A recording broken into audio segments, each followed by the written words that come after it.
Yes. Mr. Mishcon, I'm going to ask you next a little about the NSSC. First of all, I think there was one point you wanted to clarify or correct arising out of your statement. You'd suggested in your statement that there was the position of medical trustee was dispensed with at some point. As I understand it, from reading the material that's been sent to you by the inquiry, you have recalled that in fact there was a medical trustee. Dr. Winter, I think, was replaced by Dr. Martlew. Yes, and obviously I wish to apologise to Dr. Martlew for forgetting that she was in fact the medical trustee. Now, if we can look at an NSSC document from 2012, it's MACF 5025_035.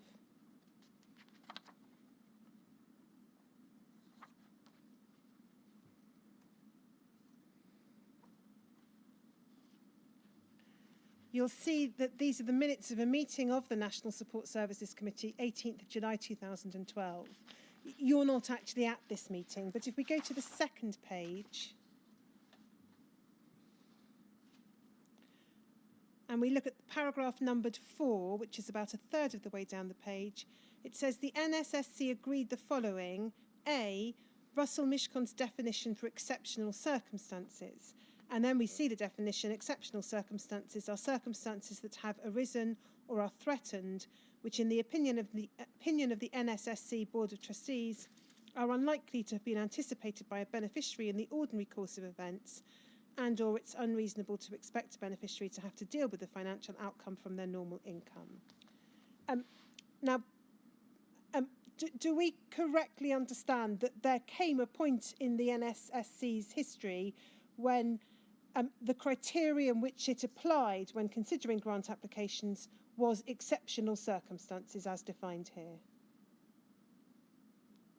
My recollection, but it is such a long time ago, is that there was a change, that the amount to be made available following sort of the increases in Archer income meant that we had a restricted budget for direct grants, and consequently it was felt that they should only be granted. This is, I think, the NSSC as opposed to office guidelines, that there should be exceptional circumstances, and I was asked if I could draft something. So prior to that change, which accords with the inquiry's understanding from the documentation and other evidence, when you were sitting on the NSSC, what was, as far as you can recall, and in broad terms, the approach to decision-making by the NSSC to applications that came before it? I think it was on a case-by-case basis. Obviously, we did not know who the applicant was, and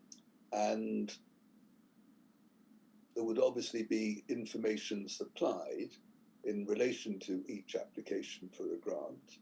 And we, as I said, would consider it on a case-by-case basis. So would it be right now, to... My recollection, I may be wrong. There may have been other factors, but I can't recall them at this time. So as far as you can recall, is this right, that there wasn't any particular criteria or guidance? It was a question of the NSSC looking at the individual application and such office guidelines as might exist at the time, and the information it had about the application? That is my recollection. In relation to exceptional circumstances,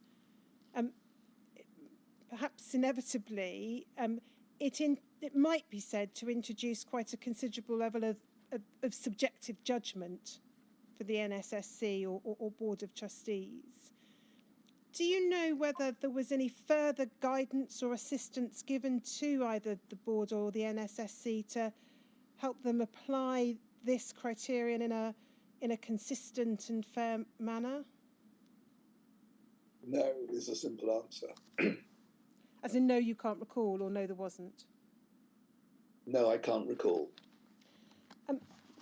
In your witness statement, if we just go back to that, WITN 4474001, please, Shamik.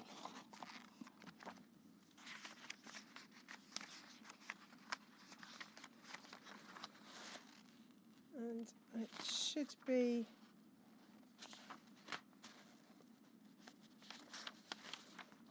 I've got a note it's page 12, but I'm not sure it is, Shamik. Give me a... sorry, it's paragraph 12. So page 7.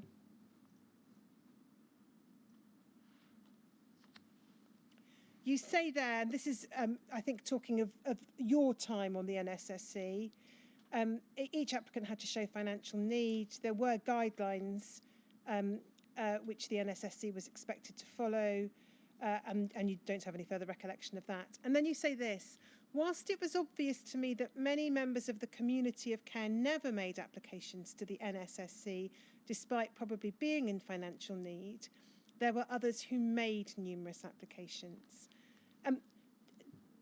Can you recall whether the NSSC had any particular approach to there being repeated applications or multiple applications? Was that a factor which influenced the NSSC's decision-making process on individual grants? No, it wasn't, as far as I recall.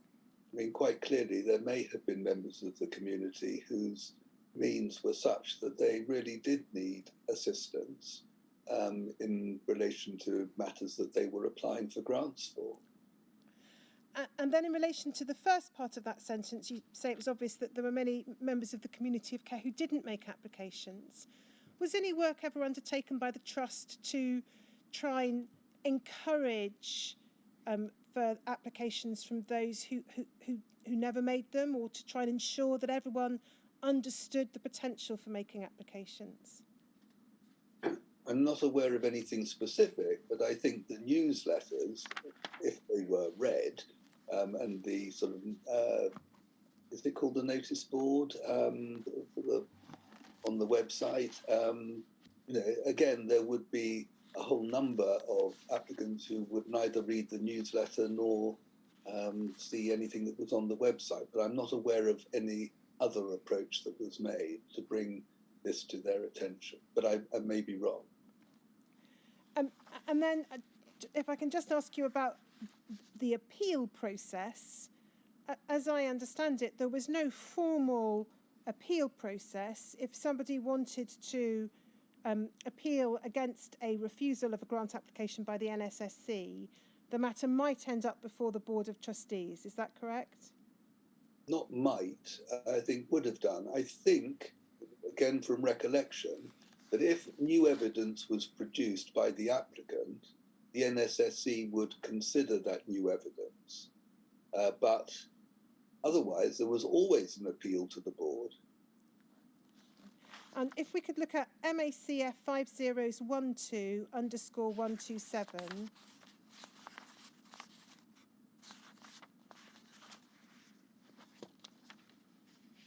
And if we go to page 7,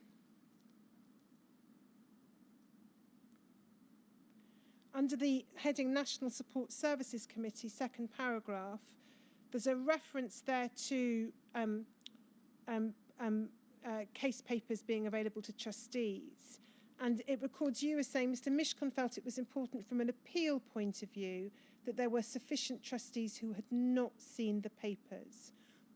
Can you recall what your concern was in that regard about the appeal process? Well, obviously that those who were on the NSSC shouldn't have a vote in relation to any appeal to the Board of Trustees. And do you recall whether that became a problem in practical terms?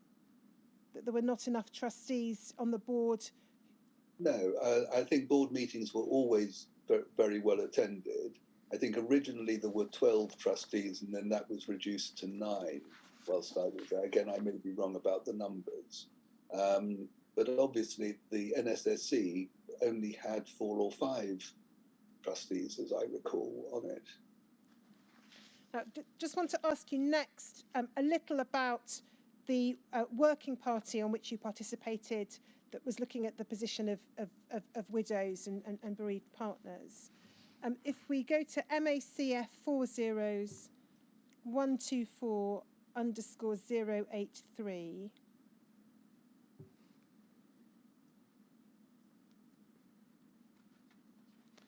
we can see these are the minutes of a meeting of the National Support Services Committee on the 2nd of April 2008. If we go to the second page, under the heading Policy Issues, it refers to minutes of the Stage 2 Working Party, and then a paper containing final recommendations of the Stage 2 Working Party. And then we can see set out under the heading Summary, reference to the recommendations of this working party. And if we go to the next page, under the heading The Bereaved Beneficiary Community, it refers in 2.1 to an additional payment for those on benefits ceasing. And then at 2.2, it proposes payments for the newly bereaved 6 months, and then to be reduced, and then payments for a further 6 months with an assessment of financial need, in particular for those with dependent children. And then 2.3 says there should be notification of any reduction or cessation of regular payments. Now, first of all, is it right to understand that this was the recommendation of the working party that you were involved with? I believe it was. And this recommends effectively a reduction in the support for the bereaved, at least in relation to, as it were, new beneficiaries, new bereaved beneficiaries. Can you recall why it was proposed that the payment should be along these lines? In all honesty, I can't. We can see then. I mean, can I just sort of add that again? And I know I keep going back to this, the development day. One of the things put forward, and I think we've already discussed it earlier on, was that the bereaved should, as it were, be encouraged to, as far as they were able, to move forward with their lives. Was it? No, carry on. I think that I don't think I can add much to that.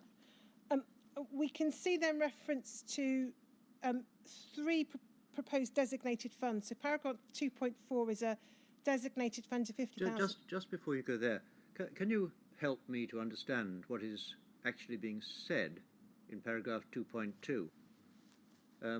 It might look as though it's ambiguous. It talks, the first part's clear. Newly bereaved receive regular payments for 6 months at the rate the primary beneficiary were receiving the payments, to be reduced to £100 a month for a further 6 months. So looking at the reduction for the further 6 months, with an assessment of financial need through the NSSC. Now, was that an assessment of financial need which was necessary before the further 6 months were paid?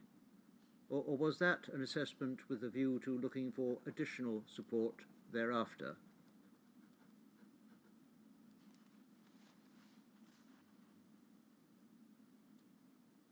Brian, I really can't recall. I'm just thinking whether there is something that I've got here that can help further, but I'm not sure that it would. It might take me some time to find it.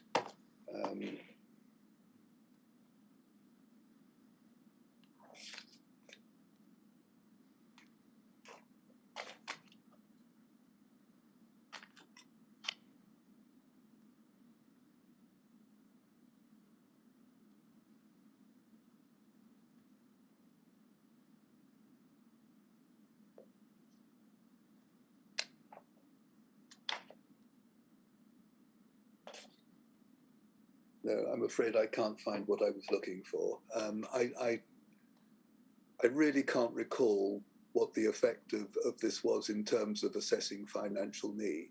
Well, it either means subject to an assessment or plus an assessment. Do you recall such assessments being made as a precondition for payment beyond 6 months or not? I do not. In relation to the proposed changes in payments for the bereaved, do you know whether there had been any consultation with the bereaved community about these proposals? I can't recall. I don't think there was. And do you know whether any work was undertaken either at this stage or subsequently to understand what the impact had been or might have been on spouses or partners or indeed other relatives who might have given up careers to care for loved ones? Was that ever a subject of study or investigation by the Trust? It was certainly a concern that I had and that I expressed, because I don't think, I mean, I could put it this way, there was a time that the bereaved were not really taken care of at all. So again, with limited funds that were available, this was felt to be the best that one could do on the basis that regular payments were to continue to the registrant community. And do you know whether there had been any work to try and understand or investigate the physical or psychological health and other difficulties that might have been faced by widows and other bereaved? No. Again, part of my dissertation survey did, as far as I recall, sort of ask questions in relation to that. If we then look at just the rest of this document, there are 3 designated funds proposed. So paragraph 2.4 proposes a designated fund of £50,000 for the bereaved community, presumably for applications to be made on an individual basis. And then paragraph 3.1, we go a little further down, refers to a designated fund of £35,000 for empowerment to make available opportunities for people to get on with their lives. And then paragraph 4.1 refers to a designated fund of £100,000 for dependents. I think in your statement you were not able to recall the precise extent to which any of these proposals were implemented. Do you have any further recollection now about any of those funds and whether they were set up? I think the funds were set up. I don't know how they were utilised. I can't recall how and by whom they were utilised. And then one further document on the question of provision for widows and the bereaved. MACF 5015_003.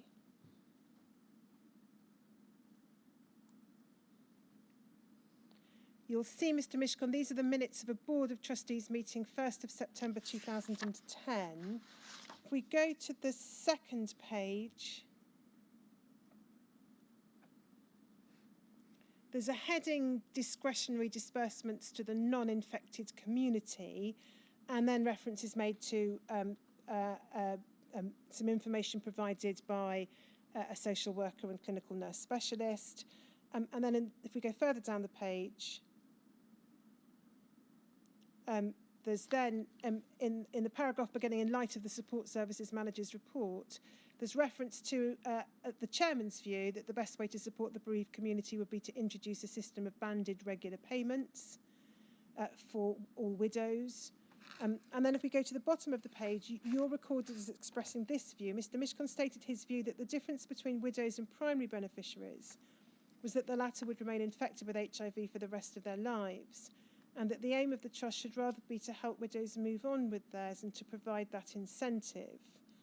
He referred to his paper, which sought to establish the specific needs top of the next page, of each widow individually, so that the trust could utilise its resources to relieve those needs. Each widow would have very different circumstances. Some would have remarried, been divorced, have dependents, etc. And then there's reference to what's said to be a supportive email from Mr. Spellman. Now, just pausing there for the moment. This is a couple of years further on from the minutes we looked at a moment or two ago. And do you know whether there had been any consultation with the bereaved community about the proposal to assess the specific needs of each widow individually? No, is the answer. As in you don't recall? As I don't believe there was any. And then if we go to so actually before I move on, can you assist us, why was that? This was potentially something that could be fairly fundamental. It might cause considerable concern to those who had been bereaved, this idea that rather than, as it were, be treated like primary beneficiaries, there should be an assessment of whether they had moved on. Why was there no consultation with beneficiaries about that proposal? I can't recall why there wasn't, or if there was. We then see in the next paragraph, this is recorded. The chairman responded that the trust must soon be in a position to say to the DH what it had done with the money that had been allocated to relieve the needs of the bereaved community. Mr. Evans agreed it was vital the trust could show it had done something. He thanked Mr. Mishcon for his paper, which was immensely helpful, agreed the detail he was suggesting would be interesting, but also that it would be very time-consuming, would create a lot of work for the office, and would be interpreted by many as means testing. And then if we go to the next paragraph, the chair reminded the board about Lord Archer's report, a system of financial support for widows unconditionally. And then if we go to the last paragraph, before I ask the question,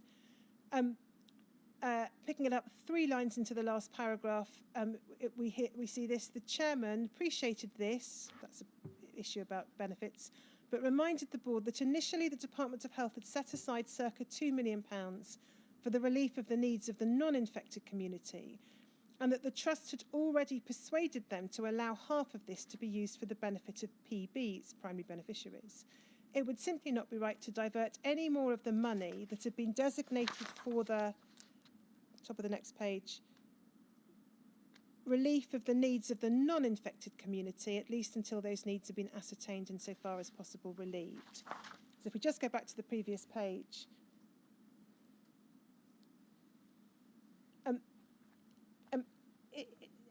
Is it right, Mr. Mishcon, as far as you can recall, to understand the minutes as indicating, first of all, that the department had provided around £2 million intended for the relief of the needs of the non-infected community, and the trust had effectively decided that half of that would be used for the benefit of primary beneficiaries instead, in place of the non-infected community? Is that correct? And if so, can you assist us with why? I really have no recollection that would be helpful on this. The second question, and it may be you can't assist Mr. Mishcon for the same reason, but the second question is this. If we look at, say, the second paragraph on this page, it reads as if the trust feels that the department, it's somehow accountable to the department, or the department's approval was required as to how it expended this £2 million. Do you have any recollection of that as an issue, or why the trust might be looking to the department to approve or allow its decisions? No, I can see it written there loud and clear, and it's obviously the chairman felt that he would have to do what the DH seemed to be requiring, and that indicates my feeling that the trust was an instrument of government. If we move on then to the... Sorry. Can I just say, because I haven't said it to this inquiry, there were other trustees who shared my view and even all the chairmen have shared my view, that it was totally wrong for this fund of money from the government to be put into, set up as a charity, and for a charity to be administering the funds. Totally wrong. And it has been sort of shown to have been totally wrong, and yet it was repeated with Caxton. So I think that certainly needs to be taken on board. But I mean, we were faced with what we were faced with and had to deal with it as best we could. And then if just move to a couple of questions relating to the second working party, which was looking at the reserves. If we go to MACF 5025_009,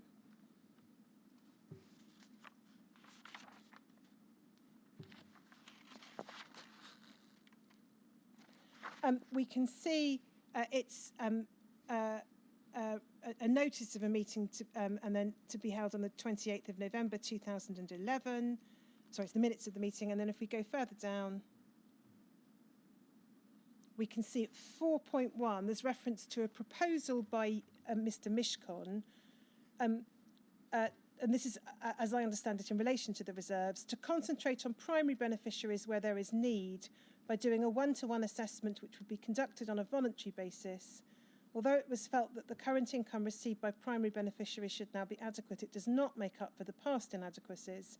The assessment can determine what areas of their lives need improving, and the current reserves could provide approximately £8,500 per primary beneficiary. Is it right to understand, again, just in broad terms, that what you were proposing was individual assessment of primary beneficiaries to ascertain their financial needs and then allocate money from the reserves to them? No, it wasn't so much their financial needs. It was to do with their living conditions. And there were other aspects too, not that money could potentially be used for. But I felt that it's all very well, and there were people who never applied for grants. We've already discussed that. And there may be people who had applied for grants, but their living conditions, because they hadn't had sufficient monies to do anything about it, could be such that capital grants on this from the reserves would really assist them. Whether that was, maybe they were living without central heating. Maybe their kitchen was in dire need of replacement. Whether their windows were leaking air and there was damp and things like that. But they had not felt it possible, or they didn't want to apply for any one-off grants, and they just didn't have enough money to rectify the situation.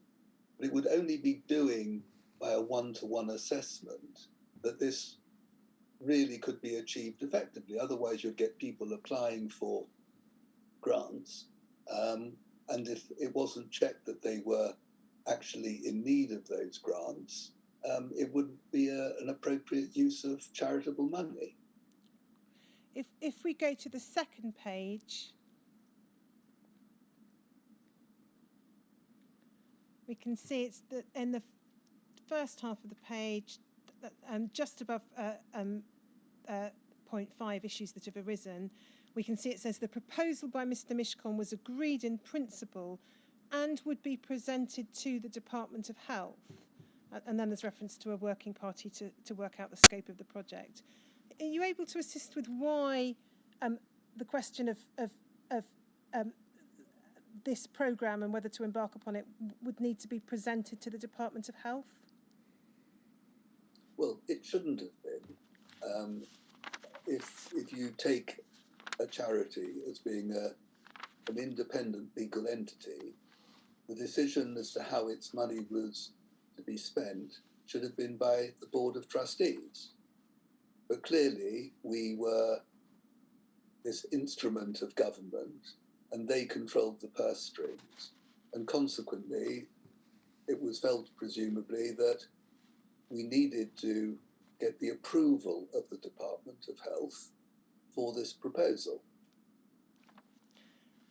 We can take the document down, thank you. During the course of your tenure on the Macfarlane Trust Board, Mr. Mishcon, what consideration, if any, was given to the needs and circumstances of the bereaved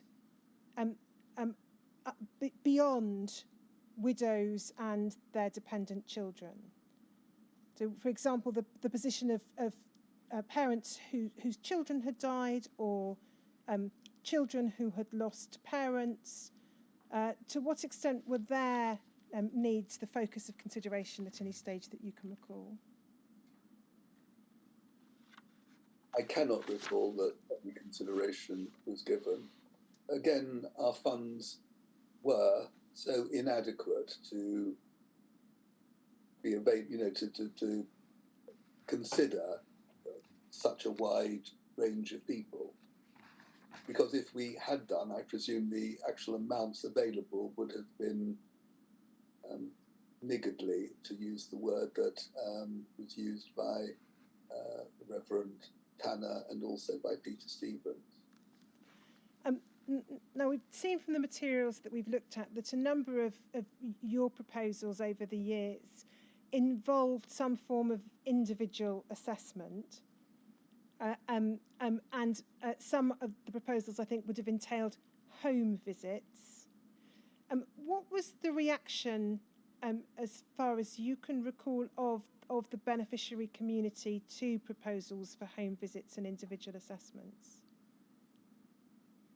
Well, there was a vociferous number who were opposed to such visits on the basis, quite understandably, that it was an invasion of their privacy. None of the beneficiary community liked the idea of effectively receiving charitable handouts. And again, for the reasons I've just explained, that it should never have been, these monies shouldn't have been in a charity, as I said, very, very understandable. But on the other hand, how could we discharge our duty as charitable trustees without making these proper inquiries? Now, it is a fact that the census form was completely rewritten, as I recall, in order to try and elicit more information that could ascertain whether a beneficiary who was receiving monies from the charity was in financial need. And the lawyers also advised that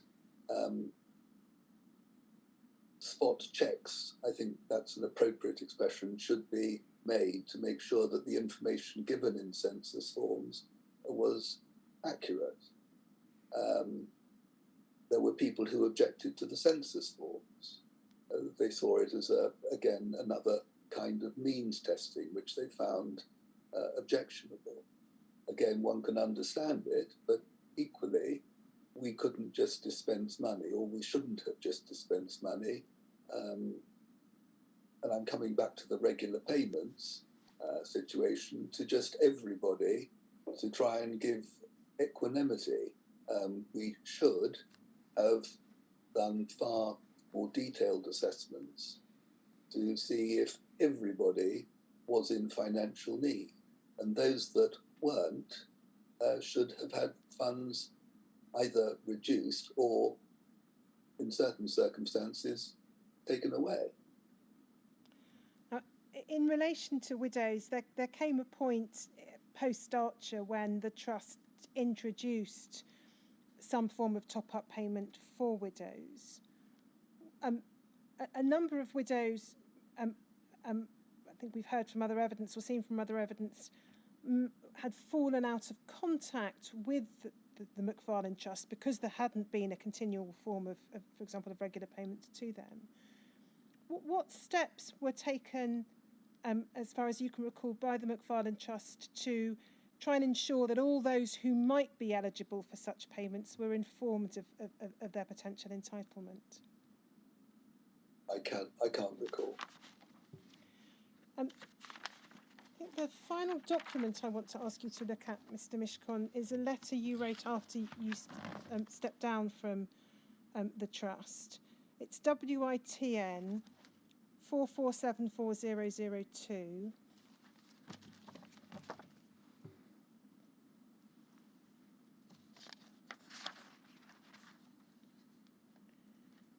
Well, see, it's a letter from you and from Ms. Elizabeth Boyd, to whom you've already made reference, who had also been a trustee of the Macfarlane Trust, to the Secretary of State, then Jeremy Hunt. You say in the first paragraph, we write as former trustees of the above charity, having served 13 years and 7 years respectively before retiring at the end of last month, to express our concerns at the way in which the charity is being administered by the present chairman and chief executive. It's only now we feel able to write to you, having endeavoured and failed to correct perceived wrongs from within. And then if we go to the fourth paragraph, you say this: since his appointment, the chairman has failed to consult adequately, in our view, with the board on matters of importance and upon strategy, or to take trustees' views into account. The minutes of board meetings which he oversees are, we believe, tweaked towards his own agenda, and he does not suffer being challenged lightly. Just pausing there, Mr. Mishcon, we've touched on these matters already in the course of your evidence. Is there anything further by way of examples or concerns that can help us understand why you wrote to the Secretary of State in these terms?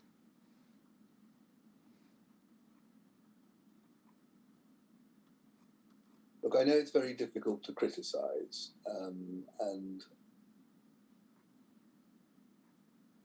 I've already been quite critical.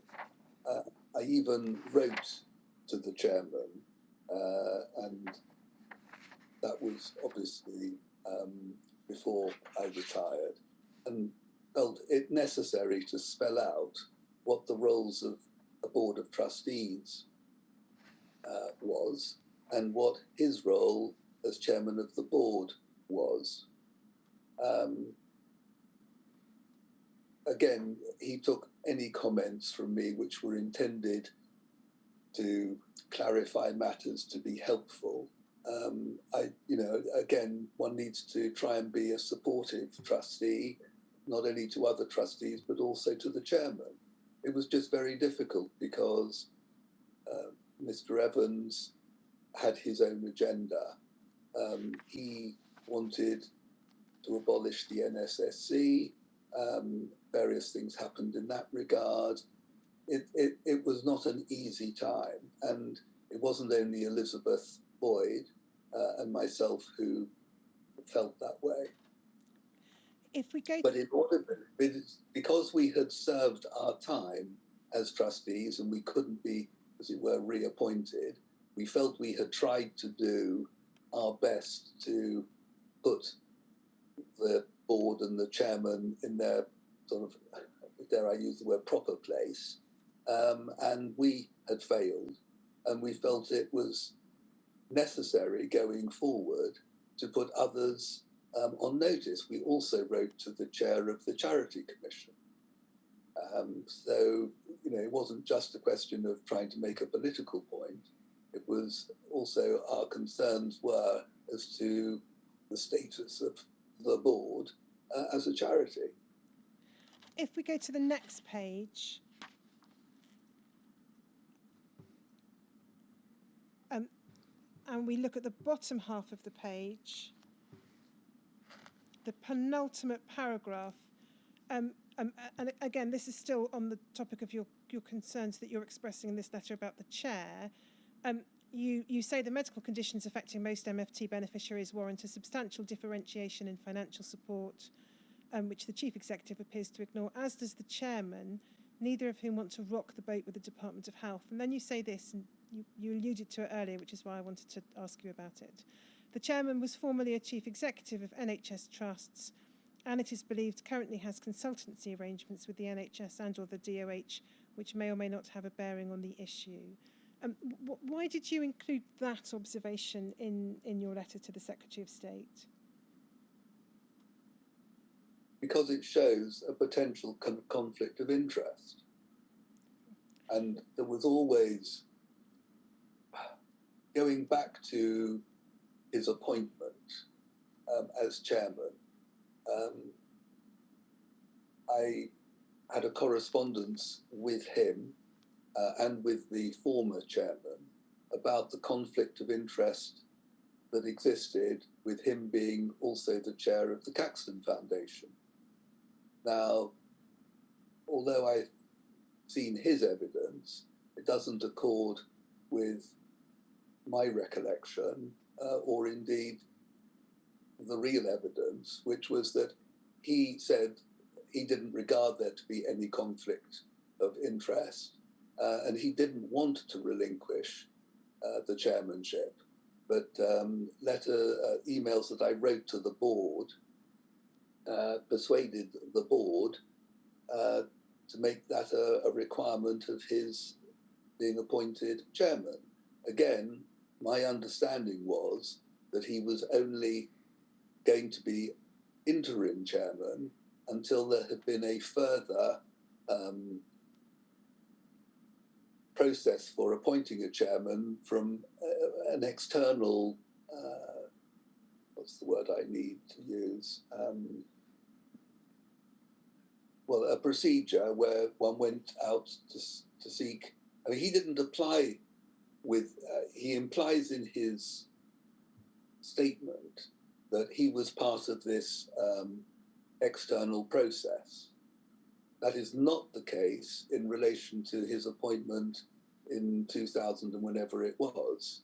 He had applied for the chairmanship back in 2000 and whenever it was, when Christopher Fitzgerald was appointed chairman, and he was aggrieved for a number of reasons as to why he wasn't then appointed. So I was away, Elizabeth Boyd was away for the board meeting, which Christopher Fitzgerald had asked for the situation to be postponed to, I think it was the April board meeting when we would both have been in the country. And I was told, I realize it's hearsay, but I think the evidence points to this. He had made it clear to the board that he was only prepared to be appointed as chairman, he didn't want any longer to be the interim chairman, and it had to be immediate because he had to make arrangements with his consultancies so that he could take on that job on a permanent basis rather than just on an interim basis.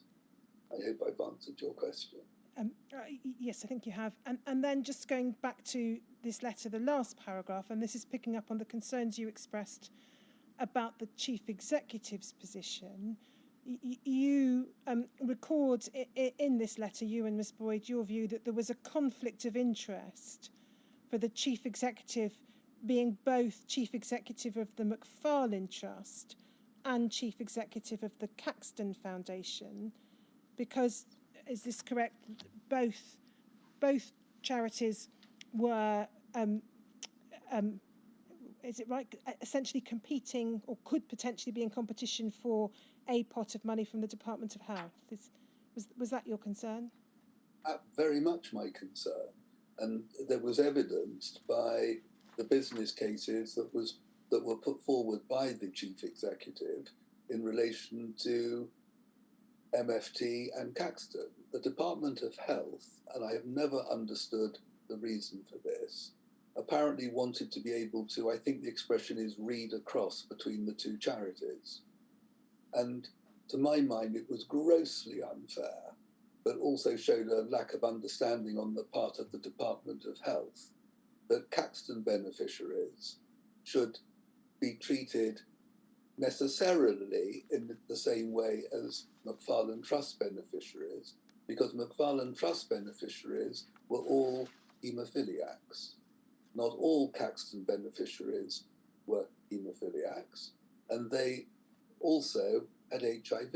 Now, anybody with any real understanding of the condition of severe haemophiliacs with the problems with joints, leads into joints which cause disfigurement, cause immobility and everything else, that is something that should have, in my view, have been taken into account, let alone sort of HIV and everything else, in terms of a differentiation in support.